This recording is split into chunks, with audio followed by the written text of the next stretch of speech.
नमस्कार साथियों, स्वागत है आप सभी का। साथियों, एक यूपी पीसीएस की तरफ से आज नोटिस आ गया है। बहुत ही अप्रत्याशित ये नोटिस कहा जाएगा, जिसमें तिथि घोषित कर दी गई। अभी कल प्रोटेस्ट जो 3-4 दिनों से चल रहा था, कल उस पे ये सचिव बाहर आते हैं, बताते हैं कि आपकी जो परीक्षा है वो 1 शिफ्ट में होगी, 1 डे में होगी। और कल इन्होंने कोई तिथि नहीं बताई कि परीक्षा ये कब होगी। अब जो 7-8 दिसंबर को प्रस्तावित थी 1 शिफ्ट में होने के बाद किस दिन परीक्षा होगी, उसकी उन्होंने कोई तिथि घोषित नहीं की। आज अचानक से 2:30 बजे के आसपास ये नोटिस आता है, जिसमें ये देखिए लिखा हुआ है कि सम्मिलित राज्य प्रवर अधीनस्थ सेवा प्रारंभिक परीक्षा जो 2 दिवसों में 7 व 8 दिसंबर को प्रस्तावित थी के स्थान पर उक्त परीक्षा अब एक दिवस में दिनांक 22 दिसंबर 2024 22/12/2024 को 2 सत्रों में होगी, पहले की तरह जैसे हुआ करती थी, 9:30 से 11:30 और 2:30 से 4:30। 1 डे 1 शिफ्ट तो करवा लिया छात्रों ने आंदोलन करके। पर किसी को ये उम्मीद नहीं थी कि अभी छात्रों की लय पढ़ाई की टूट गई थी। पिछले 15-20 दिनों से वो आंदोलन की तैयारी, फिर आंदोलन करने में उन्होंने अपनी ऊर्जा और समय लगा दिया। तो अब अभी आज अगर देखा जाए, आज से ठीक 14 दिन बच रहे हैं। अब 14 दिन में फिर से परीक्षा 22 दिसंबर है डेट ना। 14 दिन नहीं कह सकते हैं कि हाँ, 35 दिन के आसपास टाइम है इनके पास। तो अब इस 35-36 दिनों में तैयारी, जिनकी तैयारी पहले से अच्छी है, जिन्हें ये है कि हाँ चलो हम पिछले सालों के प्रश्न को एक बार रिवाइज कर लेंगे, करंट पढ़ लेंगे, इकोनॉमिक सर्वे देख लेंगे और परीक्षा दे आएंगे, उनके लिए तो ये समय पर्याप्त है। परंतु ऐसे अभ्यर्थी जो बिगनर हैं और जो जिनकी पढ़ाई की लय टूट चुकी थी, उनको दिक्कतें थोड़ी आएंगी।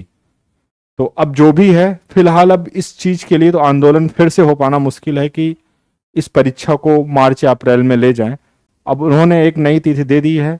अब वही है ना, या तो ये दिसंबर में करवा लेते, नहीं तो इसके बाद फिर उधर कुंभ की तैयारियां थी, तो मुश्किल हो जाता जनवरी फरवरी या मिड मार्च तक पेपर कराना। तो फिर या तो ये मार्च लास्ट या फिर अप्रैल में कराते इस परीक्षा को। अब इन्हें ये भी रहा होगा शासन की तरफ से निर्देश कि आप सेशन को थोड़ा सा इतना लेट मत होने दीजिए, कोशिश करिए कि कम से कम 2024 की प्रारंभिक परीक्षा 2024 में हो जाए। तो क्योंकि अब प्रीलिम्स के बाद अगर ये मार्च या अप्रैल, मार्च लास्ट या अप्रैल में मेंस कराने की सोचेंगे, इंटरव्यू, वो सब प्रक्रिया होते होते मान के चलिए कि अक्टूबर नवंबर, मतलब पूरा 2025 लग जाएगा उसमें। 24 की परीक्षा 25 में कंप्लीट होगी जाके लास्ट में, अगर दिसंबर में ये प्रीलिम्स कराते हैं तो कहीं ना कहीं ये दबाव रहा होगा और आयोग की भी अपनी प्रतिष्ठा की बात रही होगी कि ये बहुत ज़्यादा डिले हो रहा है। चलो अब जो हुआ सो हुआ, इतनी शीशा लेदर तो हो ही रही है, तो कम से कम हम इस परीक्षा को अब डिले ना करें, कोशिश करें कि करवा लें। लेकिन यहाँ पे देखिए, ये सोचने वाली बात है कि जो आयोग अभी तमाम तरह की तर्क दे रहा था कि सेंटर से लोकेट नहीं हो पाएंगे, सिर्फ 41 जिलों को चुना गया है, सरकारी स्कूलों को सेंटर बनाया गया है, अब वो 15 दिनों में अपनी इन तैयारियों को पूरा कर लेगा। 35-36 दिनों में, कि वो एक दिन में परीक्षा करा ले। अब इनके सारे ये इंतजाम हो जाएंगे। तो इस चीज को लेके थोड़ा सा लगता है कि क्या जो रीजन दिया जा रहा था वो वैलिड थे रीजन, या सिर्फ आयोग ही अपनी सहूलियत के लिए ऐसा कर रहा था।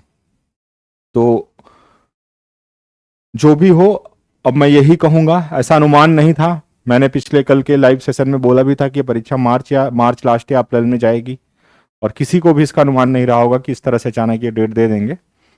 जो भी है, फिलहाल आपके पास 35-36 दिन का टाइम है। तो इसमें अगर मेरी तरफ से एक छोटी सी स्ट्रेटजी बताई जाए इसके लिए, तो इस पे आप जैसे टॉप 2-3 चीजों पे फोकस। पहला तो करंट, करंट से 35-36 क्वेश्चन आते हैं, तो करंट को आपको डेली देना है टाइम 2 से 3 घंटे, 4 घंटे, जो भी आपके पास रिसोर्सेज हैं, घटना चक्र, घटना सार, क्रॉनिकल, जिससे भी आप पढ़ते हैं। एक दो सोर्स, दो एक से ज्यादा सोर्स रखें, कम से कम 2 सोर्स रखें करंट में, तो बेहतर रहेगा। बार बार रिवाइज करें, कम से कम कोशिश करें कि अभी से एग्जाम के पहले तक 3 से 4 बार आपका करंट रिवाइज हो जाए, कम से कम 3 से 4 बार। और जब रिवीजन करें तो ये कोशिश करें कि पहली बार जब रिवीजन करने के बाद दूसरा रिवीजन करें तो उसका आधा टाइम लगे, इससे आपका मल्टीपल रिवीजन होगा और ज्यादा बार कर सकेंगे। पीवाईक्यूज, पीवाईक्यूज आप जरूर लगाएं, अच्छे से करके जाएं। जैसे अगर मैं बात करूं पीवाईक्यूज में, तो साइंस है, साइंस से ऑलमोस्ट क्वेश्चन रिपीट होते हैं, अभी भी नए क्वेश्चन बहुत कम बनते हैं, बनेंगे भी तो अगर आप एक्सप्लेनेशन को देख लेंगे उस प्रश्न से संबंधित, तो उसके इर्द गिर्द का प्रश्न बनता है तो हो जाएगा। इसके पीवाईक्यूज पूरी तरह से कर ले। ज्योग्राफी, ज्योग्राफी में भी पीवाईक्यूज को अच्छे से देखें, मैप से कहाँ कहाँ से क्वेश्चन आते हैं। अभी करंट में जो इशूज चल रहे हैं, इसराइल, फिलिस्तीन, मेडिटेरियन सी के आसपास के उससे लगे हुए देशों को देख लें, कौन उसकी सीमा से लगता है, कौन नहीं लगता है। तो जो भी करंट इशूज चल रहे हैं उनसे रिलेटेड मैप देख लें, पीवाईक्यूज उसके कर लें। हिस्ट्री में मैं कहूँगा नए क्वेश्चन जो बनते हैं बहुत टफ होते हैं, और जो पुराने प्रश्न हैं वो भी बहुत ज़्यादा हैं, एंशियंट, मेडाइवल, मॉडर्न सब मिला के, तो इसमें आप सेलेक्टिव हो सकते हैं। जैसे मॉडर्न में आप आईएनएम को अच्छे से देख लें, इंडियन नेशनल मूवमेंट को। मेडाइवल में आप मुगल प्रशासन, मुगल एडमिनिस्ट्रेशन, और उसमें भी अकबर को फोकस कर लें। मुगल काल की चित्रकला, कौन कलाकार किसके काल में था, जहां से क्वेश्चन बन सकता है। इनके जो उत्तराधिकार की लड़ाइयां थी, जैसे औरंगजेब के बाद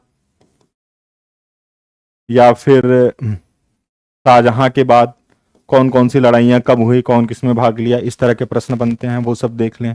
अकबर को अच्छे से देख लें। सल्तनत काल में, सल्तनत में आप जो है अलाउद्दीन, उसकी व्यवस्था, शुरुआत के अगर चैप्टर में इल्तुतमिश, ठीक है, सल्तनत काल के जो प्रशासनिक अधिकारी थे, किसका क्या काम था, वो सब देख लें।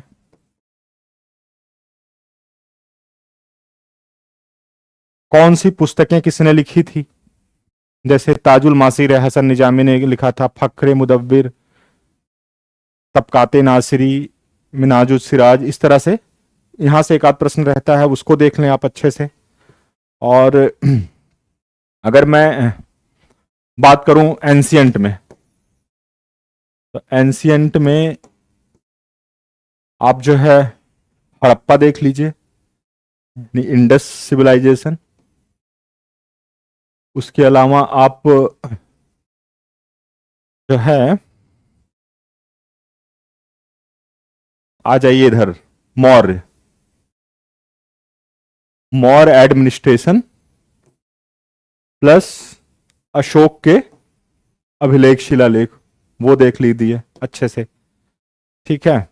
इसके अलावा जैन बौद्ध, जैनिज्म, जो 6ठी शताब्दी ईस्वी पूर्व में नए धर्मों का उदय होता है, उसमें जैनिज्म एंड बुद्धिज्म देख लीजिए, ठीक है। फिर आप गुप्त काल में आ जाइए। गुप्त में देख लीजिए कि कौन से शासकों के कौन से अभिलेख हैं,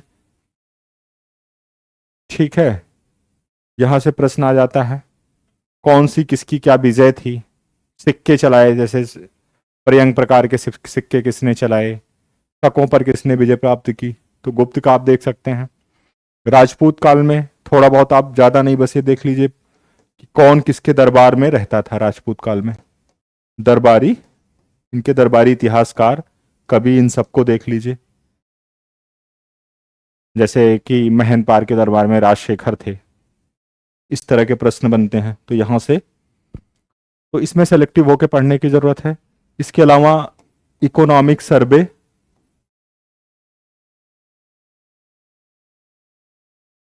बजट, यहां से प्रश्न रहेंगे, उसको देख लें अच्छे से। 4 से 5 प्रश्न तो यहीं से हो जाएंगे। यूपी स्पेशल ज्यादा उसमें परेशान होने की जरूरत नहीं है, 3 से 4 प्रश्न आते हैं और उसमें भी ज्यादातर यूपी के इकोनॉमिक सर्वे और बजट से ही रहते हैं। यूपी के इकोनॉमिक सर्वे और बजट से रहते हैं, तो इसमें बहुत ज़्यादा परेशान होने की ज़रूरत नहीं है आपको, इतना देख के चले जाएंगे तब भी काम हो जाएगा। और इकोनॉमिक्स, आर्थिकी की बात करें, ट्रेडिशनल इकोनॉमिक्स से क्वेश्चन बहुत कम बनते हैं। आप आर्थिकी पढ़ सकते हैं, घटना चक्र या वाणी या घटना चक्र की आर्थिकी पढ़ सकते हैं, जिसमें आप जो है कौन खनिज मिनरल्स में देख लीजिए, कौन से खनिज में रैंकिंग क्या है, वर्ल्ड लेवल पे, स्टेट लेवल पे, कोल है, पेट्रोलियम है, गैस है, इन सब से एक आध प्रश्न आ जाता है, वहां से देख लीजिए। पॉपुलेशन को देख लीजिएगा, जनगणना, वर्ल्ड पॉपुलेशन का जो सेंसस है वो देख लीजिएगा, तो एक आध प्रश्न वहां से रह सकता है। सेंसस की जो हमारी रिपोर्ट है 2000, चूंकि अभी नई जनगणना रिपोर्ट नहीं आई है, तो जो भी है 2011 की वही उसको देखना है आपको। और वर्ल्ड पॉपुलेशन जो रिपोर्ट है उसका, विश्व जनसंख्या रिपोर्ट का डेटा देखना है आपको, WPR, वहां से प्रश्न बन सकता है। बस इतना, इसी पे फोकस करिए। PYQs को बार बार देखिए और करंट को, 2 चीज़ें मैं कहूँगा, इन्हें आप बार बार देखिए। तो ज़्यादा समय नहीं है, आप लोग लग जाइए तैयारी में। आप लोगों को शुभकामनाएं प्रीलिम्स के लिए। बाकी जो अभी हमारे इस DSM-IAS के प्लेटफॉर्म पे क्लासेस चल रही हैं, कंटिन्यूसली वो चलती रहेंगी। करंट की हमारी कोशिश होगी कि हम दिसंबर तक के करंट को मंथली वाइज कवर कर दें, जो भी 35-36 दिनों का टाइम है। इसके अलावा मेरी यह भी कोशिश होगी कि जो हिस्ट्री हमारी जो भी क्लासेस चल रही थी उसमें और तेजी ले आएँ, और एटलीस्ट हिस्ट्री को मॉडर्न तक हम ना, अगर सारे टॉपिक हो सके तो मुख्य मुख्य टॉपिक को कवर कर लें, और जहां तक हो सकेगा ज़्यादा से ज़्यादा टॉपिक को हम कवर करने की कोशिश करेंगे। धन्यवाद।